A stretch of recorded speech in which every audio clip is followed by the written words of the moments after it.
Jadi untuk siang hari ini kita dari Polresta Samarinda sengaja melaksanakan kegiatan prarekonstruksi ya. Jadi rekonstruksi awal sebelum kami koordinasikan nanti untuk berkas perkara ini dengan pihak jaksa penuntut umum. Jadi karena dengan pertimbangan perkara ini cukup menonjol, kemudian menjadi perhatian publik, dan kemudian tersangka yang kita amankan juga cukup banyak, ada sekitar 9 orang. Makanya hari ini kita lakukan prarekonstruksi, jadi agar jelas tergambarkan dari rekonstruksi ini masing-masing tersangka ini berperan apa dalam rangkaian kejadian tindak pidana pembunuhan melalui dengan aksi penembakan ini dilakukan oleh para tersangka.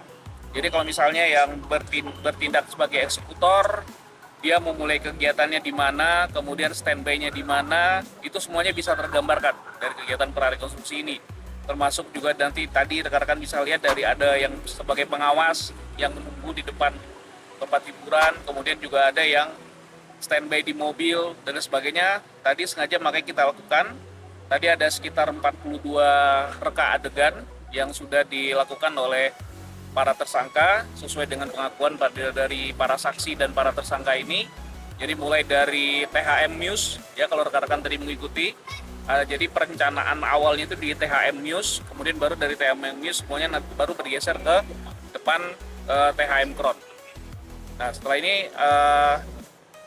para penyidik akan kembali membawa para tersangka ke kantor, kemudian akan mulai kita lakukan penyusunan berkas perkara terhadap para tersangka ini, dan nanti setelah berkas perkaranya kita anggap cukup, nanti langsung akan kita kirimkan ke pihak jaksa penuntut umum. Kok tergambarkan sekali rekan-rekan. Jadi juga ada tambahan 1 orang tersangka yang sudah kita amankan. Ya nanti akan kita rilis juga kepada rekan-rekan media nanti, insya Allah besok nanti akan kita sampaikan perkembangannya. Dan 1 orang yang kita amankan ini merupakan sebagai perencana otak atau aktor intelektual dari kejadian ini.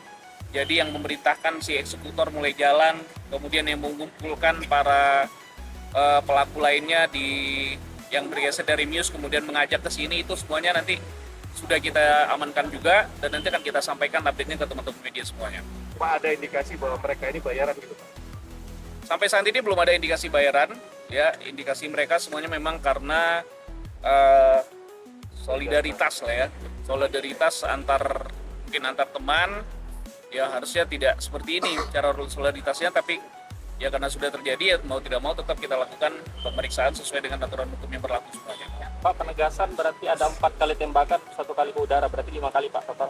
Total 6 tembakan. 6 tembakan. 6 tembakan. Jadi 5 yang mengarah ke si korban. Ya, tembakan pertama itu si eksekutor masih dalam keadaan di kendaraan bermotor, dalam keadaan mengemudi, ditembakkan sekali. Kemudian setelah itu eksekutor benar-benar berhenti dan langsung mengarahkan 4 tembakan tersebut ke tubuh korban. Nah, kemudian baru setelah selesai 5 itu, baru kemudian eksekutor jalan meninggalkan lokasi tepatnya penembakan yang ada di sini, kemudian baru ditembakkan sekali lagi ke arah atas. Itu sepakat kode untuk rekan-rekan yang lainnya kalau sudah dilakukan, dan untuk rekan-rekan lainnya segera meninggalkan TKP.